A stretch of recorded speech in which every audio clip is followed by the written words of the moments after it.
Բարև հայ ժողովուրդ, Հիսուսի խաղաղությունը բոլորիս վրա ամեն։ Ուզում Աստվածը շնչյան հատված էլի տեղադրեմ, որտեղ Պողոս առաքյալը,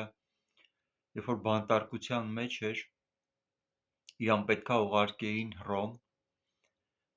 ու ինքը ուղարկի բանտարկյալ էր, բայց նավապետին ասում է, որ մոտակա ճամփորդությունը շատ վտանգավոր է, որտեղ դիմացը փոթորիկ է։ Խորհուրդ է տալի, ասում է, եկեք սպասենք որոշակի ժամանակ, մինչև այդ ժամանակահատվածը փոթորիկների անցնի, բայց նավապետը բնական է Պողոսին բանի տեղ չի դնում, որտեղ բանտարկյալի խոսքը ինչ արժեք ունի իր համար, ու իրանք սկսում են իրանց նավարկությունը։ Ճանապարհին սկսվում է հզոր փոթորիկ, ոնց Պողոսը զգուշացրել էր, ու այն աշճանի վտանգավոր է լինում, որ թվում է թե կկործանվեն ու կխեղդվեն, բայց Պողոսը հանգստացնում է բոլորին, ասում է, Աստված հետս խոսել է, ասել է, որ ոչ մեկ չի կործանվելու, բայց նավի բեռը կկորցնենք, նավը կփշրվի։ Ու լինում է նենց, ոնց Պողոսն ասում է, որտեղ Պողոսին Աստված էր ասել։ Նավը իրոք ջարդուփշուր է լինում, ստիպված ամբողջ բեռը թափվում են ծովը փրկվելու համար, թեթևացնում են նավը, ու մի կերպ փրկվելով հասնում են ափ։ Գիտեք, կատարվում է Աստծո խոսքի համաձայն, ոնց Աստված Պողոսին ասում էր։ Ու շատ կարևոր է այս պատմությանը նայելով տեսնել ինչքան կարևոր է, որ այն զգուշացումները, որ Աստված տալիս է, դրանք չանարգվեն։ Զգուշացումներ, որոնք փորձում են փրկեն փոթորիկներից։ Այս հատվածը տեղադրելով, սրա մասին խոսելով, ուզում եմ շատ կարևոր մի բան ասեմ։ Տեսեք, ես քարտեզի վրա պահելով եմ ասում, ու նորից ասում եմ Հայաստանի համար օրհնությունը, փրկությունը, պաշտպանությունը այս սահմաններով Հայաստանն է, որովհետև սա է Աստծո կամքը։ Ցանկացած այլ գաղափարախոսություն, որը ունի ուղղվածություն իր մեջ Հայաստանին որևէ մի կառույցի գերին դարձնելը,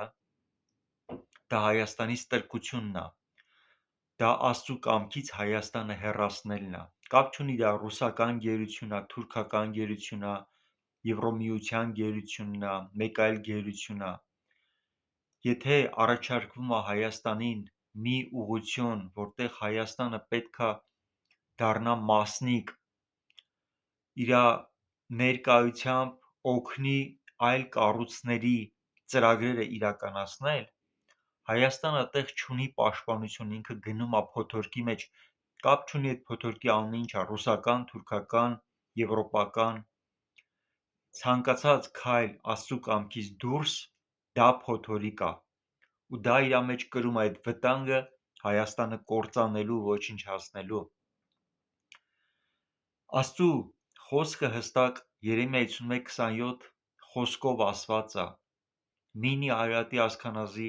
թագավորություն Աստծո կողմից առանձնացված այս սահմաններով, ոնց տեսնում եք, որը մեծ հայքի սահմաններով Հայաստանն է, որը Աստծո սրտի համեմատ Հայաստանն է, Աստծո ծրագրերի համար առանձնացված Հայաստանն է։ Ու այս Հայաստանն է, որ Աստծո պաշտպանության մեջ է լինելու, օրհնության մեջ է լինելու, ու ոչ մի փորձություն Աստծո կամքի դեմ ուղղված հաջողություն չի ունենալու։ Մարդկայնորեն, իհարկե դժվար է սա իրականացնելը, բայց կարևորը այս երազանքով ապրելն է, այս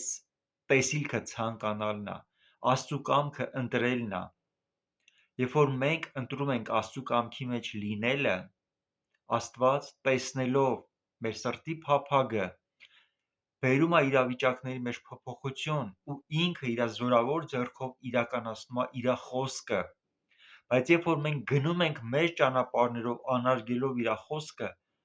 մենք հայտնվում ենք փոթորիկների մեջ, որը մահաբեր վտանգ է իր մեջ կրում։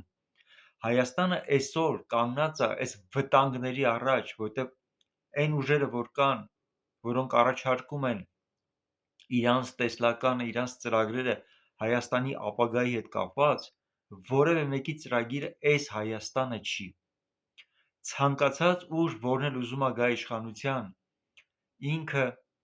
չի ներկայացնում այս Հայաստանի գաղափարը, որը Աստծու կամքով է։ Սա շատ կարևոր է, որ մենք որոշում կայացնենք մեր սրտում, չնայելով մեր հնարավորություններին, ուղղակի համաձայնվել Աստծու հետ, Աստծու ասածի հետ, մնացածը Աստծու գործն է։ Աստված է, որ իր զորավոր ձեռքով իր խոսքը իրականություն է դարձնելու։ Ես օրհնում եմ ամբողջ հայ ժողովրդին, ամբողջ Հայաստանում ապրող ու Հայաստանից դուրս, որ Աստծու կամքը ամեն մեկի սրտի փափագը դառնա ու ամեն մեկը երազի Աստծու կամքի իրականացման համար, ու թող Աստված օրհնի մեր ճիշտ որոշումը ու իր զորավոր ձեռքով իրականացնի այն, ինչ որ խոսել է Մինի Արարատի ասքանազի թագավորության համար, որը մեծ հայքի սահմաններով Հայաստանի վերածնունդն է, որը վերջին օրերում վերանվանելու է Հայասա։ Օրհնված լինի Հայասան, որ հարություն է առնում մեռելներից Հիսուսի անունով։ Ամեն։ Գործք Առաքելոց, գլուխ 27։ Երբ որ հրաման եղավ մեզ, որ նավով գնանք Իտալիա, Պողոսին և ուրիշ մի քանի կապվածներ էլ տվին մի հարյուրապետի, որի անունը Հուլիոս էր, Սեբաստոսի գնդիցը, և մտնելով մի ադրամինտացի նավ, որ գնալու էր Ասիայի կողմերը, ճանապարհ ընկանք։ Արիստարքոս Մակեդոնացի Թեսաղոնիկեցին էլ մեզ հետ էր։ Եվ մյուս օրը իջանք Սիդոն, և Հուլիոսը մարդասիրություն ցույց տալով Պողոսին հրամայեց, որ բարեկամների մոտ գնա և խնամք գտնե։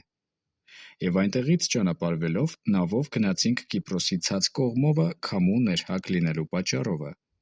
Այն ժամանակ Կիլիկիայի և Պամփյուլիայի ծովի միջով գնալով իջանք լիկիացիների Միրան։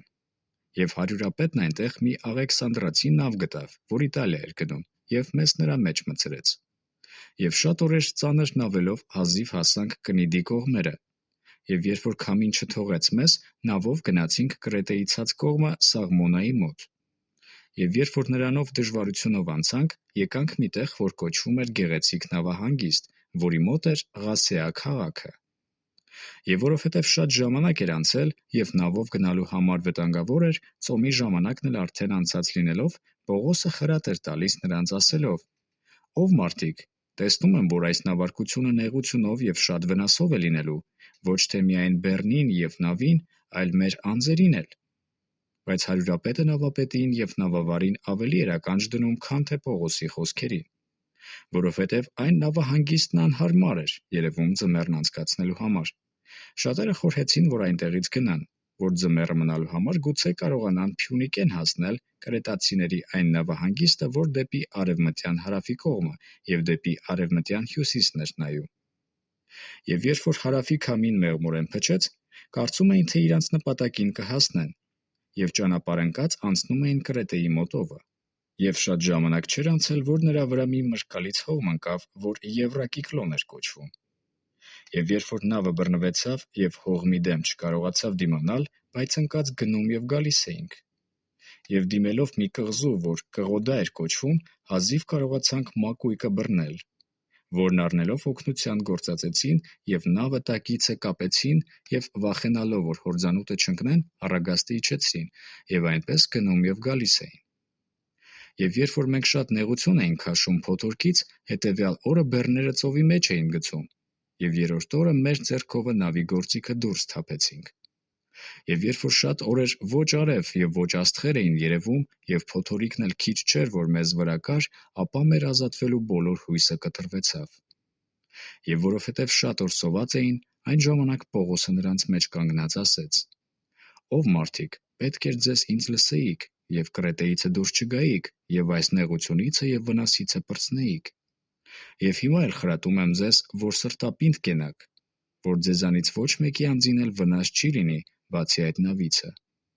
Որովհետև այս գիշեր երևեցավ ինձ այն Աստծո հրեշտակը, որ ես նրանն եմ, և որին էլ պաշտում եմ։ Եվ ասեց. «Մի վախենար, Պողոս, պետք է քեզ Կայսեր առաջին կանգնես։ Եվ ահա Աստված շնորհել է քեզ այդ բոլոր քեզ հետ նավողները։ Սրա համար սրտապինդ կացեք, ով մարդիկ, որովհետև հավատում եմ Աստծուն, որ այսպես կլինի, ինչպես ինձ հետ խոսեց։ բայց պետք է մի կղզի ընկնենք։ Երբ որ 14-րդ գիշերն եղավ, քանի որ դեռ Ադրիականի անդունդներումը տարուբերվում էինք, կեսգիշերումը նավավարները կարծում էին, թե մի ցամաքի հասած լինեն, և գնդերը գցելով 20 գիրք խոր գտան, և մի քիչ էլ առաջ գնալով էլի գցեցին և 15 գիրք գտան։ Եվ որովհետև վախեցան, որ միգուցե քարոտ տեղերի մեջ ընկնեն, հետի կողմիցը 4 խարիսկ գցեցին և սպասում էին լուսանալուն։ Բայց երբ որ նավավարներն ուզում էին, որ նավիցը փախչեն և մակույկը իջեցրին ծովը, այն պատճառանքով, իբր թե առաջի կողմիցն էլ պիտի խարիսխեցեն, Պողոսը հարյուրապետին և զինվորներին ասեց. «Եթե դրանք նավումը չմնան, դուք չեք կարող ապրիլ»։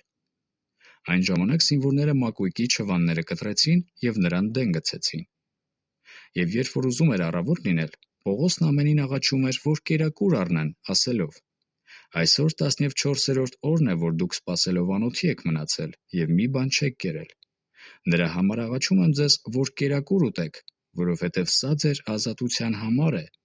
վասնզի ձեզանից մեկի գլխիցը մի մաշ չի ընկնիլ»։ Եվ սա ասելով հաց առավ ամենքի առաջին աստվածանից գոհացավ, կտրեց և սկսեց ուտել։ Եվ ամենքը քաջալերվեցան, և իրանք էլ կերակուր առան։ Եվ նավի մեջ ամենքս 276 հոգի էինք։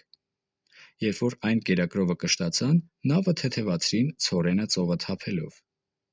Եվ երբ որ առավոտ եղավ, երկիրը չէին ճանաչում, բայց մի գոգ էին տեսնում, որ ծով է զրեր, և մտածում էին, որ եթե հնար լինի, նավն այնտեղ պրծացնեն։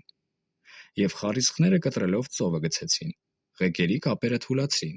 և առագաստը վեր առան քամուն տվին դեպի ծովի եզրի կողմը։ Եվ մի տեղ ընկան, որ երկու կողմիցը ծով ուներ, և նավը նստեցրին, և նավի առաջի կողմը խրված անշարժ մնաց, և հետի կողմն ալիքների սաստկությունիցը քանդվում էր։ Եվ զինվորները խորհուրդ էին արել, որ կապվածներին սպանեն, միգուցե մեկը լողա փախչի։ Բայց հարյուրապետը կամենալով Պողոսին ապրեցնել, նրանց այն խորհրդիցը արգիլեց և հրամայեց, որ լող տալ կարողացողներն առաջ ընկնեն և դուրս գնան ցամաքը, և մնացածներն էլ որը տախտակներով և որը նավի ուրիշ բաներով։